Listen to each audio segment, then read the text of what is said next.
ओम शिवाय नमस्तुभ्यम। आज रवि प्रदोष व्रत है और आज के दिन हम सुनेंगे रवि प्रदोष व्रत की कथा। प्रदोष व्रत हिंदू धर्म में एक महत्वपूर्ण व्रत है जो भगवान शिव को समर्पित है। यह व्रत हर महीने के कृष्ण पक्ष और शुक्ल पक्ष की त्रयोदशी तिथि को मनाया जाता है। इस दौरान भगवान शिव की पूजा करने से उनकी विशेष कृपा प्राप्त होती है। भगवान शिव के भक्तों के लिए प्रदोष व्रत बहुत खास होता है। इस दिन भगवान शिव के साथ माता पार्वती की विशेष पूजा अर्चना की जाती है। धार्मिक मान्यता के अनुसार प्रदोष काल को भगवान शिव और मां पार्वती के मिलन का समय माना जाता है। इसलिए इस समय भोलेनाथ की पूजा करने का विशेष महत्व होता है। सितंबर महीने का प्रदोष व्रत रविवार के दिन पड़ रहा है, इसलिए यह रवि प्रदोष व्रत कहलाएगा। कहा जाता है कि प्रदोष व्रत को करने से सभी मनोकामनाएं पूरी होती हैं और जीवन में सुख समृद्धि आती है। माना जाता है कि प्रदोष व्रत करने से सभी पाप नष्ट हो जाते हैं और मोक्ष की प्राप्ति होती है। ये व्रत विशेषकर संतान प्राप्ति, धन धान्य, स्वास्थ्य और सुख शांति के लिए किया जाता है। भाद्रपद शुक्ल पक्ष त्रयोदशी 15 सितंबर को शाम 6:12 पर प्रारंभ होगी और 16 सितंबर को दोपहर 3:10 पर समाप्त होगी। रवि प्रदोष व्रत 15 सितंबर 2024 को रखा जाएगा। पंचांग के अनुसार रवि प्रदोष व्रत के दिन भगवान शिव व माता पार्वती के पूजन का शुभ मुहूर्त शाम 6:25 से रात 8:45 तक रहेगा। व्रत का पारण अगले दिन सूर्योदय के बाद किया जा सकता है। ऐसे में रवि प्रदोष व्रत का पारण अगले दिन यानी 16 सितंबर को सूर्योदय सुबह 6:06 के बाद किया जा सकेगा। रवि प्रदोष व्रत के दिन सुबह सूर्योदय से पूर्व उठकर स्नान आदि से निवृत्त होकर स्वच्छ वस्त्र धारण करें। घर के मंदिर या पूजा स्थल को साफ करें। भगवान शिव, माता पार्वती व गणेश जी की प्रतिमा के सामने दीपक प्रज्वलित करें। व्रत का संकल्प लें।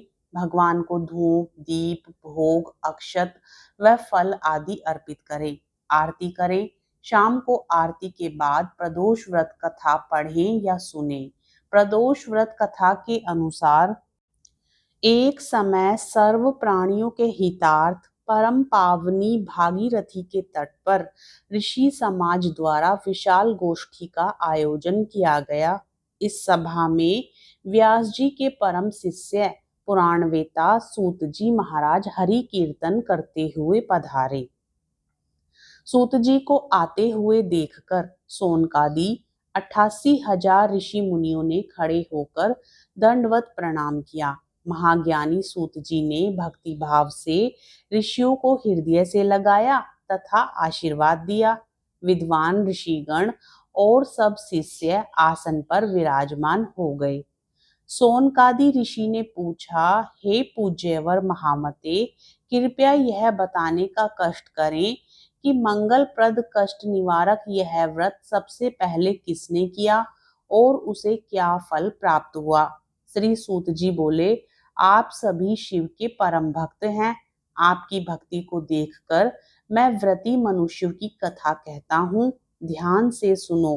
प्रेम से बोलिए शिव शंकर भगवान की जय। रवि प्रदोष व्रत की कथा के अनुसार एक गांव में अति दीन ब्राह्मण निवास करता था। उसकी साध्वी स्त्री प्रदोष व्रत किया करती थी। उसे एक ही पुत्र रत्न था। एक समय की बात है, वह पुत्र गंगा स्नान करने के लिए गया। दुर्भाग्यवश मार्ग में चोरों ने उसे घेर लिया और वे कहने लगे कि हम तुम्हें मारेंगे नहीं, तुम अपने पिता के गुप्त धन के बारे में हमें बतला दो। बालक दीन भाव से कहने लगा कि बंधुओं, हम अत्यंत दुखी दीन हैं, हमारे पास धन कहाँ है। तब चोरों ने कहा कि तेरी इस पोटली में क्या बंधा है। बालक ने निसंकोच कहा कि मेरी माँ ने मेरे लिए रोटियां दी हैं। यह सुनकर चोरों ने अपने साथियों से कहा कि साथियों, यह बहुत ही दीन दुखी मनुष्य है, अतः हम किसी और को लूटेंगे। इतना कहकर चोरों ने उस बालक को जाने दिया। बालक वहां से चलते हुए एक नगर में पहुंचा। नगर के पास एक बरगद का पेड़ था। वह बालक उसी बरगद के वृक्ष की छाया में सो गया।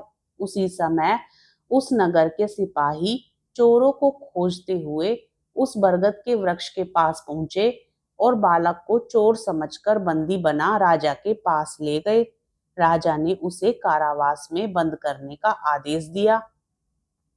ब्राह्मणी का लड़का जब घर नहीं लौटा, तब उसे अपने पुत्र की बड़ी चिंता हुई। अगले दिन प्रदोष व्रत था। ब्राह्मणी ने प्रदोष व्रत किया और भगवान शंकर से मन ही मन अपने पुत्र की कुशलता की प्रार्थना करने लगी। भगवान शंकर ने उस ब्राह्मणी की प्रार्थना स्वीकार कर ली।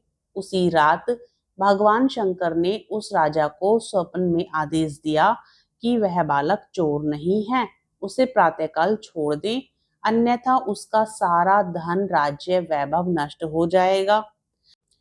प्रातःकाल राजा ने शिवजी की आज्ञानुसार उस बालक को कारावास से मुक्त कर दिया। बालक ने अपनी सारी कहानी राजा को सुनाई। सारा वृतांत सुनकर राजा ने अपने सिपाहियों को उस बालक के घर भेजा और उसके माता पिता को राज दरबार में बुलाया। उसके माता पिता बहुत ही भयभीत थे। राजा ने उन्हें भयभीत देखकर कहा कि आप भयभीत ना हो, आपका बालक निर्दोष है। राजा ने ब्राह्मण को 5 गांव दान में दिए, जिससे कि वे सुखपूर्वक अपना जीवन व्यतीत कर सकें। भगवान शिव की कृपा से ब्राह्मण परिवार आनंद से रहने लगा। अतः जो मनुष्य रवि प्रदोष व्रत को करता है, वह सुखपूर्वक और निरोगी होकर अपना पूर्ण जीवन व्यतीत करता है तथा उसके जीवन में खुशहाली आती है। हर हर महादेव। जय शिव ओंकारा, ओम जय शिव ओंकारा। ब्रह्मा विष्णु सदा शिव अर्धांगी धारा। ओम जय शिव ओंकारा। एकानन चतुरानन पंचानन राजे।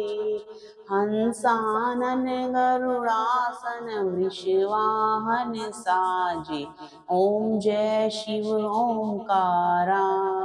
2 भुज 4 चतुर्भुज 10 भुज अति सोहे। तीनों रूप निरखता त्रिभुवन जन मोहे। ओम जय शिव ओंकारा। अक्षमाला वनमाला रुंडमाला धारी। चंदन मृग मद सोहे भाले शशिधारी। ओम जय शिव ओंकारा। श्वेतांबर पीतांबर बाघांबर अंगे। सनिकादिक गरुणादिक भूतादिक संगे। ओम जय शिव ओंकारा। करके मध्य कमंडलु चक्र त्रिशूल धरता। जग करता जग भरता जग संहार करता। ओम जय शिव ओंकारा। ब्रह्मा विष्णु सदा शिव जानत अविवेका। प्रणवाक्षर के माध्य ये तीनों एका। ओम जय शिव ओंकारा। काशी में विश्वनाथ विराजत नंदी ब्रह्मचारी। नित उठी भोग लगावत महिमा अति भारी। ओम जय शिव ओंकारा। त्रिगुण शिव जी की आरती जो कोई नर गाता। स्वामी प्रेम सहित गाता। कहत शिवानंद स्वामी मनवांछित फल पाता। ओम जय शिव ओंकारा। जय शिव ओंकारा, भज शिव ओंकारा। ब्रह्मा विष्णु सदा शिव, अर्धांगी धारा। ओम जय शिव ओंकारा। तो बंधुओं, आपको आज की यह जानकारी पसंद आई हो तो वीडियो को लाइक करें। साथ ही यदि आप चैनल पर नए हो तो चैनल को सब्सक्राइब भी करें।